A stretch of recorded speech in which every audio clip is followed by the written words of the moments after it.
News Roundup Information Overload Hour, 800-941-SEAN if you want to be a part of the program. We've been talking at length on how Donald Trump is totally, almost single-handedly now dismantling Obama's imperial presidency, and the latest on the Iranian deal and the latest on the health care deal last week are just the two biggest examples.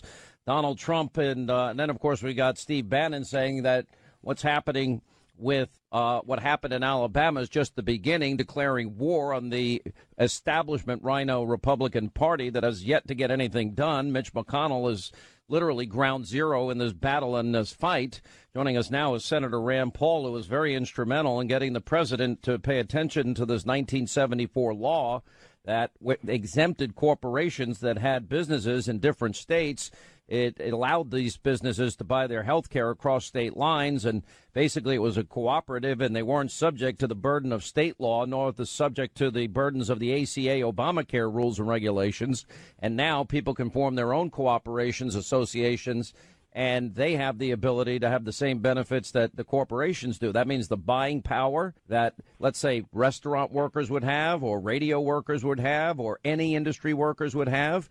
They can now buy across state lines once this is implemented. They can have the buying power, purchasing power of big groups. They can buy across state lines, and they could even get plans like, for example, a catastrophic plan, which is illegal under Obama. The single best thing that could have happened for Obamacare, considering the colossal failure of Republicans to keep their promise to repeal it and replace it. Rand Paul was instrumental in all of this. How are you, Senator? Quite good. Yeah, what the president did last week to legalize individuals to join associations and buy across state lines, it may be one of the biggest free market reforms ever in the past generation. It also may be the biggest thing that will allow people to escape Obamacare, because people are going to be able to get out of those individual marketplaces, out of these Obamacare plans, and they're going to be able to get the kind of insurance, you're right, that big corporations have. This is what Pepsi has. It's what Coca-Cola has. It's what Amgen, Amazon, Microsoft, these big corporations offer ERISA plans.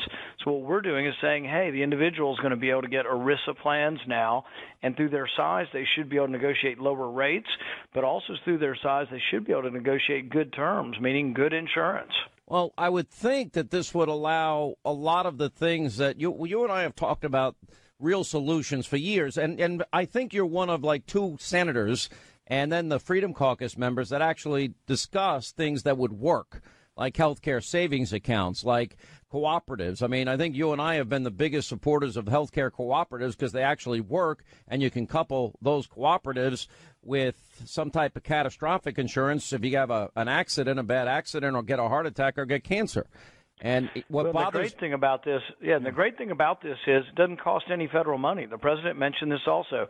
This isn't a big federal program like Lindsey Graham's, block grant thing that costs $1 trillion in grants.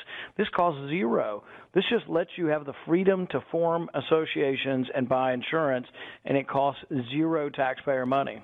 Well, I like the idea for all of those reasons, but we still really are just threading a needle here because Obamacare is still in place.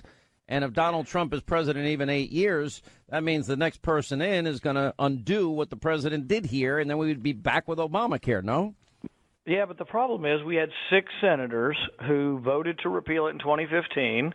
I brought up the exact vote this time. I made them vote on the exact same vote again. The same bill. And exact same bill. And it would have repealed the employer mandate, the individual mandate, would have repealed all of the taxes, would have been $1 trillion tax cut as well. We could have done it with just Republicans, but we lost Republicans who were for it and then got weak-kneed and voted against it. So this is a real problem, and we're struggling as a Republican Party trying to determine who we are anymore. We've got a budget battle going on, and I told the president that I want to help the president on the budget, and I said I will vote for the budget as long as the spending doesn't exceed the caps. But guess who's asking to exceed the caps? John McCain. John McCain and Lindsey Graham. Both of them are insisting that we exceed the caps and that we spend money that is above the caps that we put in place. And so we have conservative Republicans saying, no, the budget should stay within the spending caps. But then you have John McCain and Lindsey Graham saying, no, we want to spend above the caps, and we won't vote for any budget unless it spends above the caps.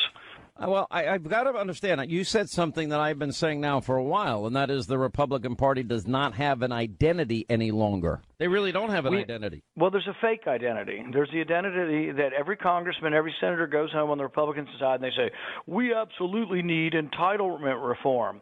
And it's going to be in the budget, entitlement reform. But mark my words, they will not do it.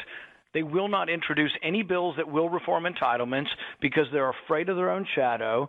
The actual budget has like $6 trillion worth of savings on entitlements, but it's a fiction. They will not do it. There's savings for next year. And so this week when we get to the budget, I will introduce an amendment that says the instructions for the budget should allow us to do entitlement reform. And you watch this vote. It's going to be interesting to watch the Republicans squirm because they'll all say they're for it, but I promise you they'll vote against the amendment. They will not vote to allow budget reconciliation to be used for entitlement reform. So then you sound like me. I mean, because I agree with you about Lindsey Graham. I agree with you about John McCain. I actually retweeted you last night. I bet you're not even aware of it, are you? Well, I am, but you caught me today. I'm upset today. I'm mad. I'm mad at Republicans who really don't believe in anything they say they believe in. Join the club, because I've been saying this, shouting this on TV and radio for months and months. They suck, and they have no identity, and they don't work, and they have no vision for the future of this country. I mean, it's pathetic, the Republican Party. But it's worse than no identity. It's a false identity. They project that they are for spending cuts. Why don't you say it a different way? They project that they are for entitlement reform. They're lying. They're lying.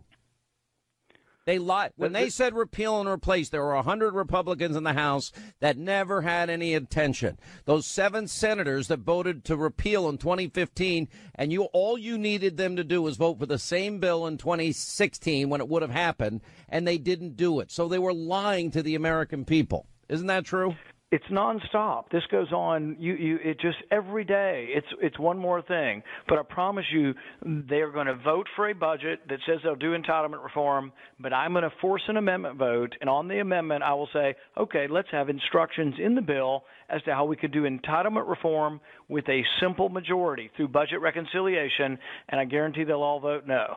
We're also going to do it on Obamacare. I'm going to insist that they revisit Obamacare on the budget, and I'm going to say let's put instructions in there that says that we can still repeal Obamacare.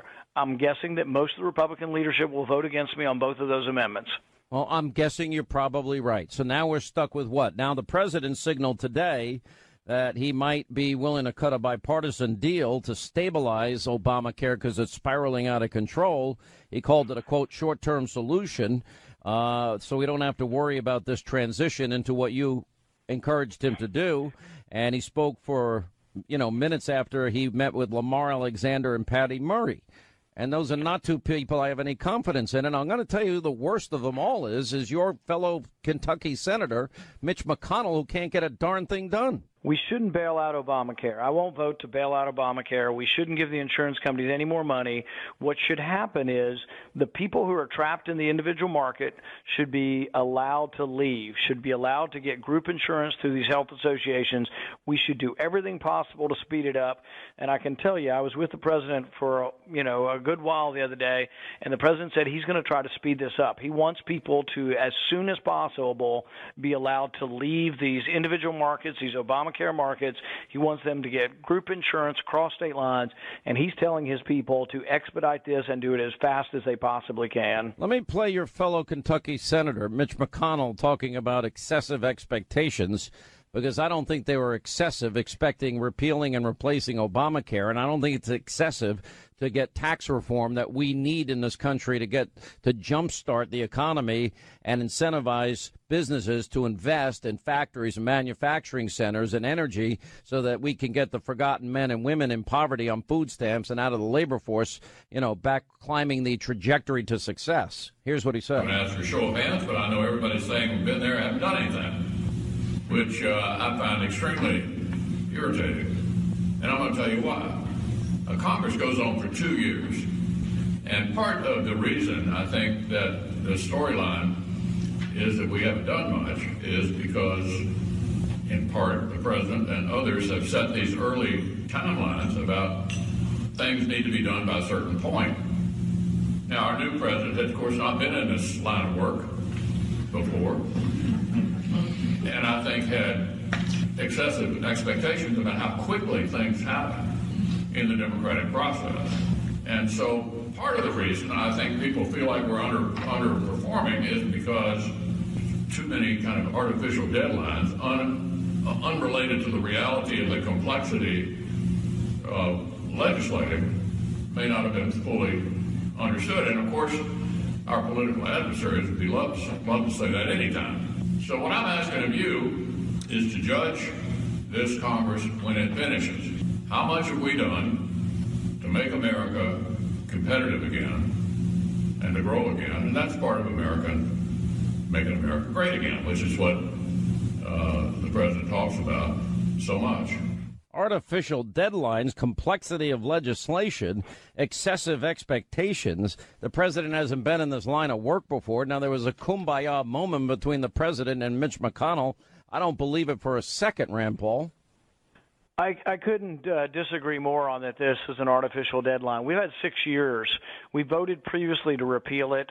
What has to happen is voters in the states of the 6 or 7 senators who changed their vote need to let their people know loud and clear, go back and do what you promised. You promised to repeal it. We promised to repeal it. We didn't ever promise that we were going to replace it with Obamacare Light.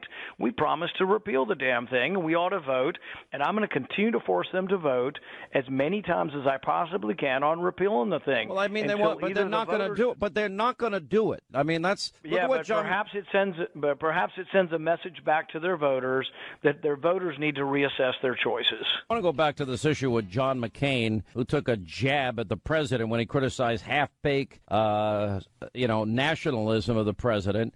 And, you went after John McCain, I thought rightly so, on this. After what happened in Vietnam, we lost 58,000 Americans. Then through the prism of politics, we stopped fighting. We basically pull out after so many people died. We did the same thing in Iraq. 5,000 people dead, we pull out.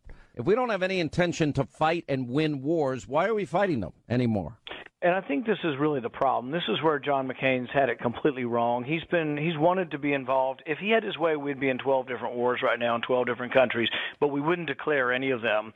One of the ways that our founding fathers said that we would unify and that we would rally around the flag is that we would vote as a body in Congress, and we just wouldn't go to war unless we voted in Congress. George Bush actually, even though I disagreed with the Iraq War, he did come and he voted. We voted on the Iraq War. I would have voted with him on the Afghanistan war because those people harbored those who attacked us. But both times he came to Congress and voted. Since then, we don't vote. We're just going on decade after decade, and McCain and Lindsey Graham are the chief architects of these wars. They have never met a war they don't like. They were everywhere all the time agitating for war. They're bankrupting the country, and yet we fight in a half-ass way, and we are policing, and we become policemen. Look, I've talked to our Navy SEALs. These are some great guys, and when you talk to them, they say, we'll do anything that you need us to do, anywhere around the world, anytime. But the mistake comes when you ask us to go plant the flag and create countries for you, because we're not policemen.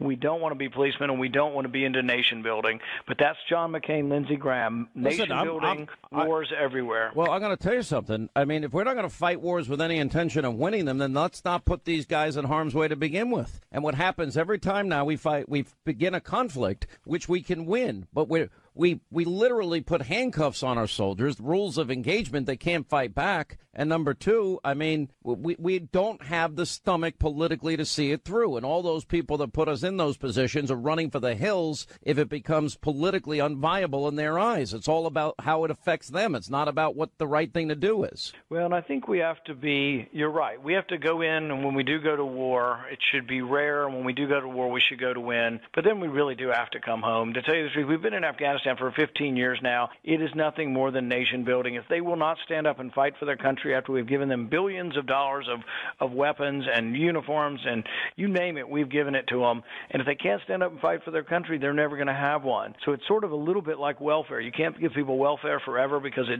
saps their incentive. It's the same way with supporting foreign countries. They have to eventually stand up and fight for themselves. And in Afghanistan, it is time.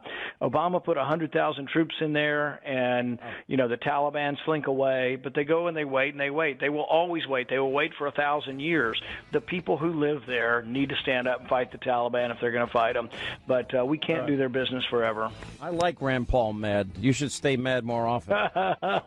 You're definitely more effective when you're pissed off. But, by the way, my staff says I do a better show when I'm pissed off. All right, thank you for being with us. We appreciate it. When we come back, Ainsley Earhardt of the Fox News Channel is going to stop by in studio, and much more as we continue. I always struggled with, like,